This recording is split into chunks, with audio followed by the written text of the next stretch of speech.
Bonjour, soyez les bienvenus dans cette 70e capsule où je vais faire donc un petit complément d'information concernant la capsule 76 sur les entités. Donc si vous ne l'avez pas vue, je ne peux que vous inviter à aller la regarder pour mieux comprendre cette capsule de complément concernant donc comment gérer nos parts d'ombre et comment y faire face.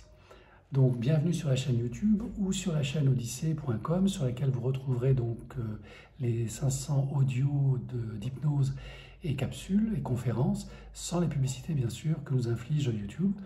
Donc soyez les bienvenus sur odyssée.com et pensez à vous abonner. Donc concernant cette 70e capsule, faire face à sa part d'ombre et comment y faire face et comment l'utiliser comme un outil de développement personnel. Donc dans la capsule 76, j'ai parlé des entités, les entités objectives et subjectives, réelles ou imaginaires, qui nous empêchent de faire face, je dirais, à notre évolution, puisque nous nous sommes déresponsabilisés dans la mesure où c'est une autre partie de nous-mêmes qui a tendance à nous ralentir, soit un esprit malin, soit un adversaire ou une adversaire qui nous empêche d'évoluer.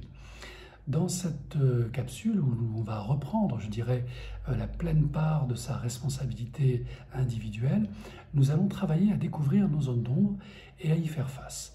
Alors, je ne vous cache pas que c'est l'exercice le plus difficile qui soit, puisque lorsqu'on demande aux gens « est-ce que vous avez travaillé sur vous ?», en général, ils vous parlent de leurs blessures, de leurs croyances, de leurs doutes, de leurs peurs qu'ils ont réussi à ramollir, à affaiblir et à dépasser. Mais ça s'arrête souvent à ce niveau-là, ce qui est déjà énorme, et félicitations à chacun et à chacune d'avoir déjà fait cette part, je dirais, d'introspection. Mais il existe une autre part beaucoup plus sombre et beaucoup plus cachée que rarement nous osons aller visiter. Et nous considérons que nous sommes guéris, nous arrêtons la thérapie ou l'accompagnement, souvent à des niveaux, je dirais, à mi-chemin entre le moi et le soi. Alors ces concepts que je vais développer, Carl Jung bien sûr les a inventés, créés, découverts, et je vous invite à aller lire ces ouvrages autour du moi, du soi, de l'anima, de l'animus, de l'anima, et bien sûr de la part d'ombre. Donc tout ça pour dire que cette part d'ombre, on a beaucoup de mal à y aller. Pourquoi? Parce que c'est souvent cette part que l'on se refuse, je dirais, d'affronter en estimant qu'elle n'existe pas. Il y a un véritable déni, une scotomisation de notre part d'ombre qui veut qu'on refuse absolument que celle-ci puisse exister chez nous. Je vais vous donner un exemple très simple. Lorsque vous avez une personne qui heurte vos valeurs, vos croyances, votre mode d'éducation, votre religion, et que cette personne génère chez vous une sorte de violence émotionnelle à son encontre, eh bien vous pouvez être sûr qu'à ce moment précis, votre part d'ombre a été perturbée. Une part de vous que vous rejetez, que vous refusez, vient de se réveiller. Alors, bien sûr, on va pointer du doigt la personne en oubliant que lorsque je pointe un doigt sur cette personne en l'accusant de tous les maux, eh bien, il y a 3 doigts qui sont pointés vers moi. Ça signifie tout simplement que bien souvent, on voit la paille dans l'œil de l'autre et rarement la poutre dans le sien. Ce que l'on déteste chez l'autre constitue bien souvent notre part d'ombre, ce que l'on s'interdit de vivre. Regarde celle-ci, elle est extravertie, elle porte des vêtements, un maquillage, elle s'exhibe de cette manière-là, et elle est donc insupportable. C'est peut-être cette liberté que vous vous interdisez. Regarde-moi cet homme, il est charismatique, extraverti, il s'exprime facilement. C'est insupportable. C'est peut-être cette part de liberté que vous vous interdisez. Alors je sais que c'est très difficile à entendre, et moi-même j'ai souvent rejeté, refusé cette vérité absolue, que ce que l'on reproche aux autres, c'est bien souvent ce que l'on s'interdit à soi-même. Il faut beaucoup de courage, de patience, de compassion vis-à-vis de soi, pour comprendre et accepter que l'on a cette part d'ombre. Cette part d'ombre, si l'on résume la pensée de Jung, Gustav Jung, est en fait un réservoir de potentialités extraordinaires. Ce n'est pas simplement quelque chose de sale, de malsain, comme le prétendait Freud, qu'il faut rejeter et enfouir et refouler au plus profond de nous. C'est souvent une ressource extraordinaire de notre inconscient dont nous n'avons pas idée et dont nous ne bénéficions pas. L'individuation consiste en une sorte d'éveil, où le moi serait relégué à une toute petite parcelle de notre soi. Le soi est atteint lorsque l'éveil est atteint. Et pour atteindre l'éveil, c'est simplement prendre conscience que notre soi est bien plus vaste que notre microscopique soi, moi. Moi, mon ego, je veux, je désire. Tout tourne autour de mon nombril. Tout ce qui se passe autour de moi et qui m'insatisfait, me frustre, me met en colère, ne fait vibrer qu'une infime partie de mon être. Mon soi est tellement plus vaste.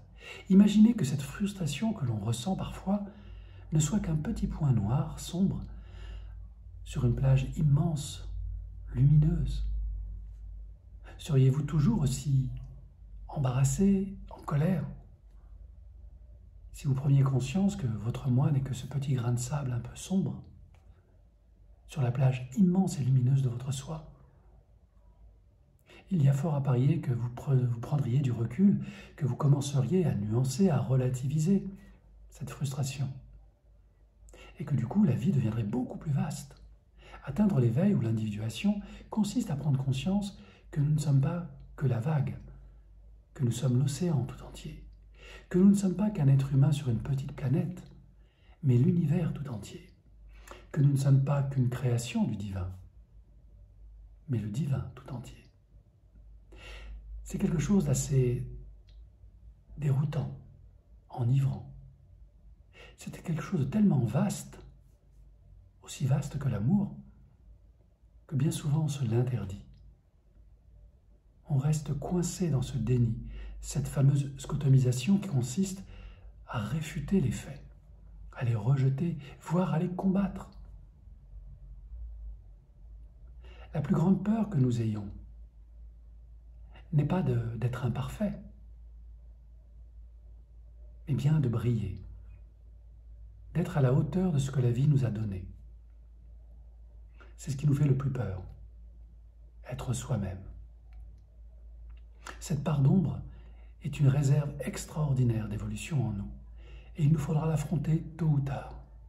Certains psychologues, psychanalystes parlent du mi-temps de vie, cette période de 45-50 ans où l'on redevient un adolescent, puisque l'on remet tout en question, sa vie, sa famille, ses enfants, son travail.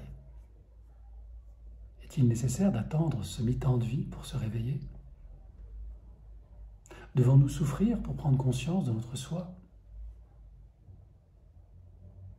De quoi avons-nous peur réellement? De découvrir que derrière nos masques, nous sommes des êtres sensibles, qui avons peur et qui avons beaucoup d'espérance en nous? Si vous voulez dépasser vos ombres, il va vous falloir arrêter de refouler tout ce que vous ne voulez pas voir en vous. Pour ça, bien sûr, il va vous falloir découvrir le non-jugement. Chacun fait ce qu'il peut au meilleur moment de sa vie, au regard de son niveau de conscience, tout comme vous, tout comme moi.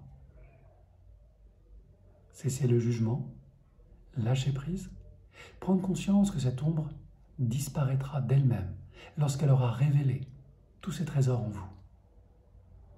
Alors, à ce moment-là, vous lâcherez peut-être ce désir de perfection pour découvrir un état d'être beaucoup plus puissant, dans le sens noble du terme, plus rayonnant, la transparence. Si vous voulez vous libérer de votre part d'ombre, devenez transparent, transparente, afin que les gens puissent lire en vous comme un livre ouvert. Voir votre lumière, certes, c'est le plus facile et le plus agréable, mais voir aussi votre part d'ombre, votre richesse intérieure, et vous aimer, vous accepter tel que vous êtes, à 100%, pour vos bons et mauvais côtés. J'ai de nombreux amis, et je les aime parce que j'aime leurs défauts, j'aime leur part d'ombre, comme les gens qui font partie de ma famille. Ils sont comme ils sont, et ils m'acceptent aussi comme je suis, avec ma lumière et ma part d'ombre, telle que je m'accepte moi-même aujourd'hui. Alors, c'est un beau voyage, une belle expérience de vie, quelque chose de très mouvementé, je vous l'avoue, car tant qu'on ne touche pas au fond, l'eau de notre vie peut paraître transparente et claire, mais dès que l'on remue le fond, alors nous nous rendons compte que nous vivons dans un bourbier de mensonges que nous nous sommes appliqués à nous-mêmes. La société n'a que peu à voir avec nos autoconditionnements.